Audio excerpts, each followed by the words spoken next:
Art Williams has spoken to many business groups throughout the years. The following speech was delivered to the 1987 National Religious Broadcaster Convention and has become a classic example of Art's philosophy on winning in business.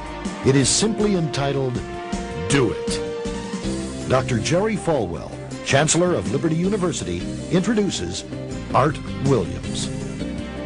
15 years ago, he was a high school football coach. His wife, Angela, was teaching English in high school. He got an idea, just an idea.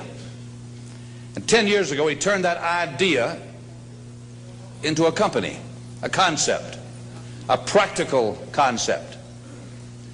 10 years have passed. 150,000 people work for him now. Last year, he sold $77 billion worth of insurance. This year, $100 billion. That is more than Prudential and New York Life, number 1 and 2, combined in 10 years. He's from Monroe, Georgia. He has the dialect to prove it. He this year will sell $100 billion worth of insurance and revenues $2.5 billion. And he's just now beginning to dream, to plan, to go. Art and Angela Williams have 2 precious children, Art the third and April, their daughter. He is chairman of the inner council, the inner circle of our ministries, and a personal and a dear friend. He is a born-again Christian, as each of his family members, but he's an entrepreneur. And Dr. Armstrong has asked him to come tonight and talk to you about what he knows most and best about. And having been in one of his sales meetings last Thursday in Palm Springs, you know, I usually go out preaching and I try to wake up religious morgues, and most of the places, a lot of the places I go don't need a revival, they need a resurrection. But he asked me to speak to his group of national sales directors, and I had to work hard at getting up where they were and not appearing as a backslidden preacher. This man, I repeat, is the leading entrepreneur in America and a friend of NRB, and I introduce you to you, Mr. Art Williams.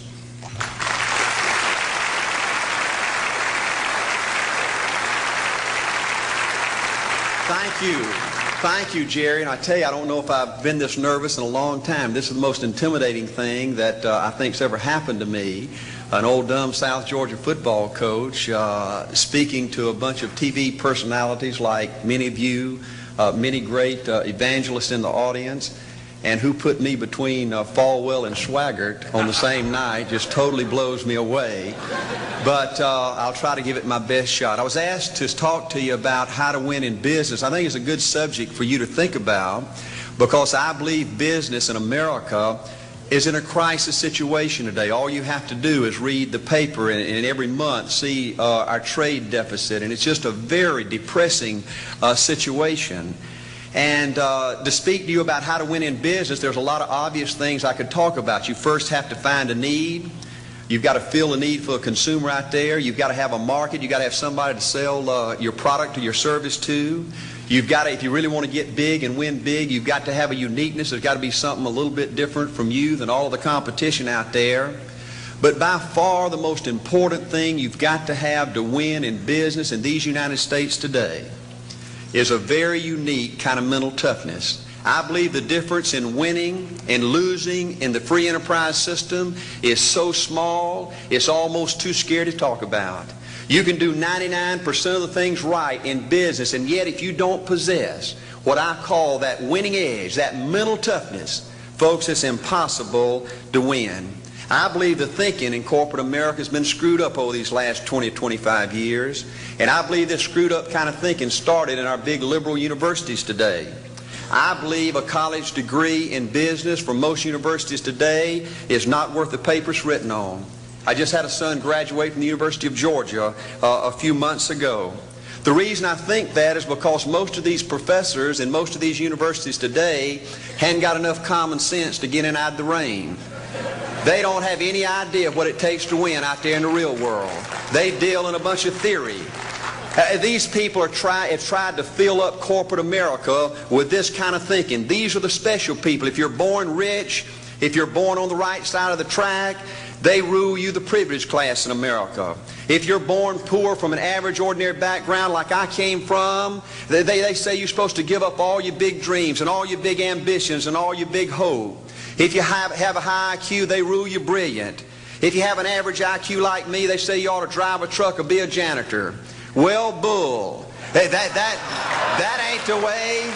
That ain't the way it is, and that ain't the way it ever was. They ain't nobody ever designed a test, nor will they design a test that can measure the heart of a man or a woman. The things that are unique to winning in business in America today are not outside artificial things like IQs, college board scores, college degrees, and stuff like that. The key to winning in these United States is what's inside a person. It's your integrity. It's your people abilities. It's your character. I believe in developing this winning edge. I've got 10 or 12 points that I won't be able to go over with you tonight, but let me just give you a flavor of what I think you've got to do to succeed in these United States. Number one, you've got to get excited. Folks, I don't believe anybody will ever tell you anything more important than this in winning in these United States. 90+% of winning in anything you try to do in America today, you've got to be excited. People in America won't follow or believe in a negative, dull, disillusioned, frustrated, dadgum crybaby. People want people that are positive and excited and enthusiastic and tough. The greatest definition I ever heard, I thought about this 10 million times when I wanted to quit along the way of a winner.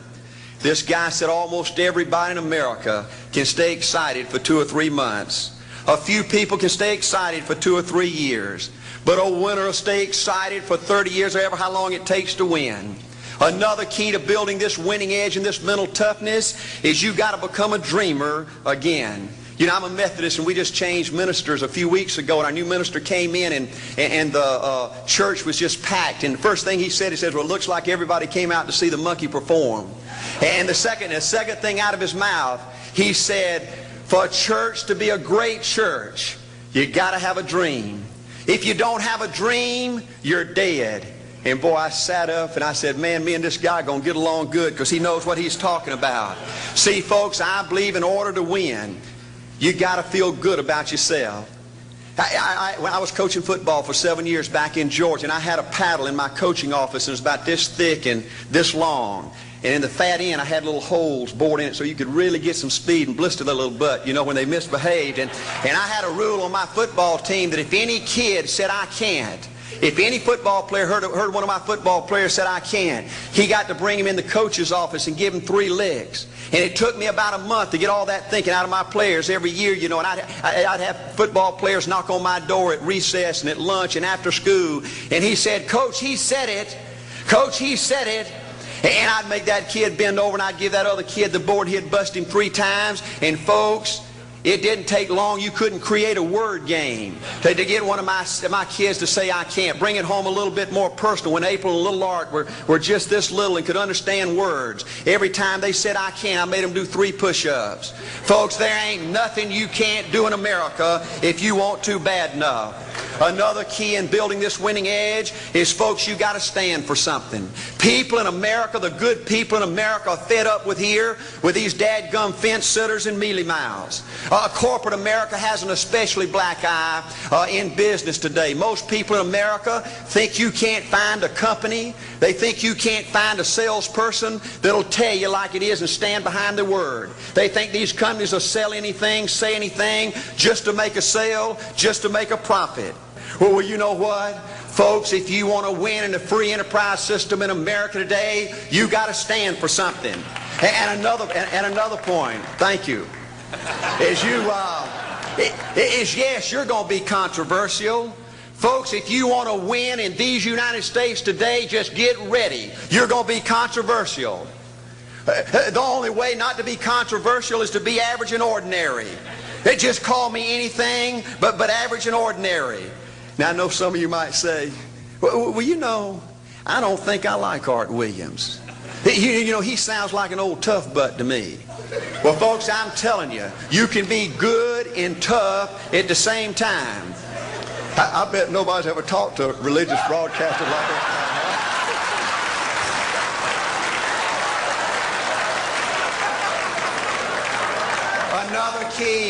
Another key to developing this winning attitude that'll give you a chance to do something great in American business is, folks, you've got to make a total commitment to what you're about. Do you know almost the American people have lost their toughness? They've lost their ability to make a commitment. See, folks, in trying to win in business, you're just going to have so many false starts. You think you get it going time after time, and you just get knocked back to ground zero, and it's your ability to compete, to pick yourself up off the mat one more time, to go for it one more time, that's going to determine success or failure. You know, we've got a divorce rate in America some 50% right now. You know, it just seems like that people that go in business today, they have an attitude, well, I'm gonna stick my toe in it. If I start making all this money, get all these promotions, then I'll see this thing through. Well, folks, that's not the way it works. The first step to winning in business in America today is you've got to make a total commitment. Total commitment gives you that little extra ounce of courage you need to fight back through the tough times. Winning in business demands the same kind of commitment that winning in marriage demands. You know, I fell in love with my wife in the 2nd grade. Only girlfriend I ever had. We ran off and got married our freshman year, had both of our children before we left college. We're true business partners in marriage. We go everywhere together. I spend more time with her, been married to her 26 years, now I got 2 grandbabies, love her more today than I ever have. But I don't like her all the time. There's a bunch of times every day that I don't like her. You know, I'm a nut about brushing my teeth. You know, if I can get the toothbrush, I'll brush my teeth 4, 5, 6 times a day. And Angela's always forgetting everything, you know. And she always leaves the cap off the toothpaste, you know. And when I go in there to brush my teeth, the cap's off. It's got that hard little crust around the edge. You know, it just burns me more than I can tell you, you know. And I get on Angela's nerves about a lot of things. You know, we were having dinner last week, and every time we get through, Angela kicks me under the table, you know, and gets me back in my room and says, "Art, you ain't got no class." You know, I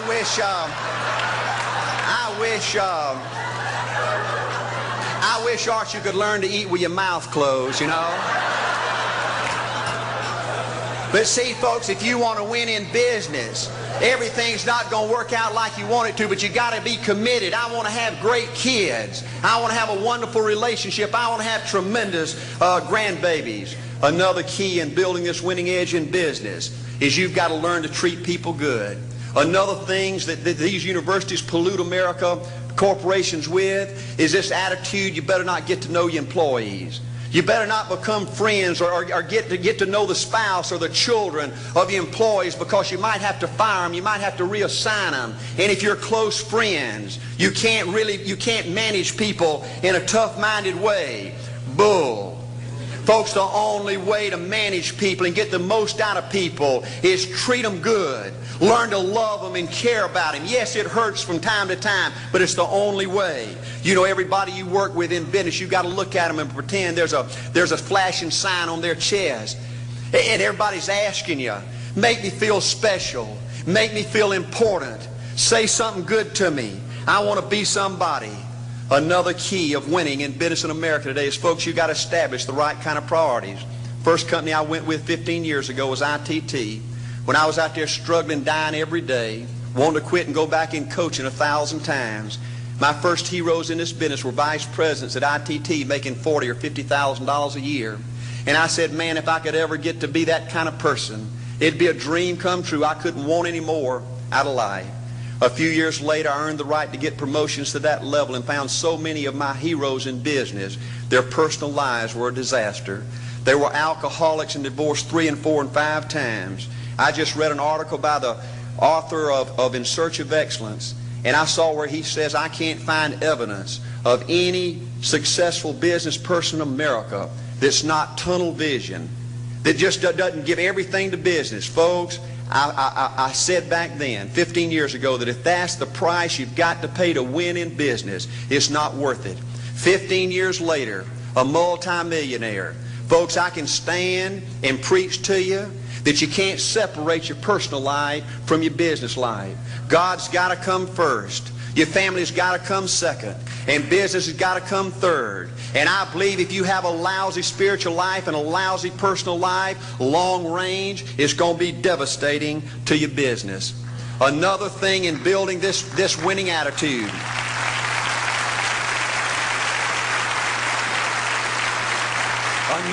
Another thing in building this winning attitude in business. I see tall people make it big in business and short people, dumb people and smart people, fat people and skinny people. But if you cut open the winners in business, I see a heart of a champion. And all these people are competitors and they don't quit. I believe desire and will to win is everything. I don't know why I'm like I am, but my butt's always burning. There's always something say, Art, dadgummit, you're supposed to go for it. Art, dadgummit, you're supposed to be somebody. You're supposed to make a difference with your life. What does the $500,000 a year person do? The $50,000 a year person doesn't do. You look at the outside and study those two individuals, everything seems to be the same. They both are the same sex, they both are the same age, they have the same training, the same positions, the same contract, the same fringe benefits. They both are successful, they work hard, they're good family people, make tough commitments. But what's the difference? What does the $500,000 a year person do? The $50,000 a year person doesn't do. He pays the price and a little bit more. He works hard and a little bit more. He's loyal to the company and a little bit more. He believes in a little bit more. He makes money and a little bit more. He saves money and a little bit more. If you want to win in these United States, you got to be tough and you can't quit. The last thing I'll talk to you about today in building this winning edge is, folks, if you want to win in business, you got to be a leader. Leadership is everything. You show me anything in these United States that win, I'll show you a leader at work. You show me a successful church, Boy Scout troop, club, football team, business, I'll show you something run by a leader. See, I thought at one time in my life you had to be smart to win. I used to have these smart people that dress so pretty and talk so pretty and use these big words. They just intimidated me. And I said, Art, you can't ever be that good. Why don't you just throw in the towel and go on back and coach football for a living? And I found two things out about smart people. I think it's almost impossible for a smart person to win in business in America today. Because I find smart people spend their whole lifetime figuring things out. They're always trying to figure out an easier way and a quicker way. And another thing I found out about smart people is they just don't get around to doing nothing. And see, somebody like Art Williams, everybody said, well, he can't do it. And somebody like that can't do it. But he does it. See, folks, I want you to know almost everybody in America almost does enough to win. They almost get there. They almost are over the hump. They almost have it going. They almost, in everything they do, almost is a way of life to almost everybody in America. But the winners do it. What do? They do whatever it takes to get the job done.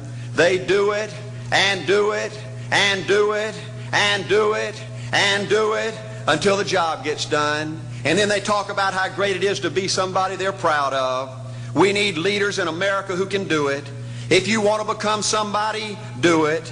If you want to go in business for yourself, do it. If you want to become financially independent, do it. I hear too much talk in these United States. Everybody can talk a good game. We need people in America who can do it. I go all over this country with A.L. Williams, and I have people say, Art, you can count on me. Wonderful. Just do it. Art, I guarantee you this is my last stop. I'm going to win now. Super duper. Just do it. Art, if I could just have one good month and get the ball going, I know I could make it big. Super. Just do it. Art, if I could just pay off this debt, I could really go. Great. Just do it. Art, if I could just sell my house. Do it. But houses ain't selling. Do it anyway. Art, I'm not making any money. What can I do? You just do it. Do what, Art? You do it and do it and do it. Art, I guarantee I'm going to win this contest. Super duper. Just do it. Art, I'm over the hump now. Watch my smoke. Great. Just do it. Art, I want to make it so bad I can taste it. What I do? You just do it. Art, I'm a vice president now. Can I quit doing it? No. Art, I don't know if I can keep on keeping on. I'm really hurting. What I do? You just do it. Do what, Art? You do it and do it and do it. Art, all my life I wanted to be somebody important. Well, what do it then? All right, I'm going to save money so I don't have to go through this again. Great. Just do it. All right, I don't feel like I've had enough training. What I do? You just do it. All right, my manager don't give me no help. What I do? You just do it. All right, you don't understand. I was Mr. Everything at my former company. You don't mean I have to start off down at the bottom and do it, do you? Yep, you really got to do it. All right, what's the primary difference between winners and losers? The winners do it. They do it and do it and do it and do it until the job gets done. And then they talk about how great it is to finally have achieved something unique, and how glad they are that they didn't quit like everybody else, and how wonderful it is to finally be somebody they're proud of and make a difference with their life. Thank you.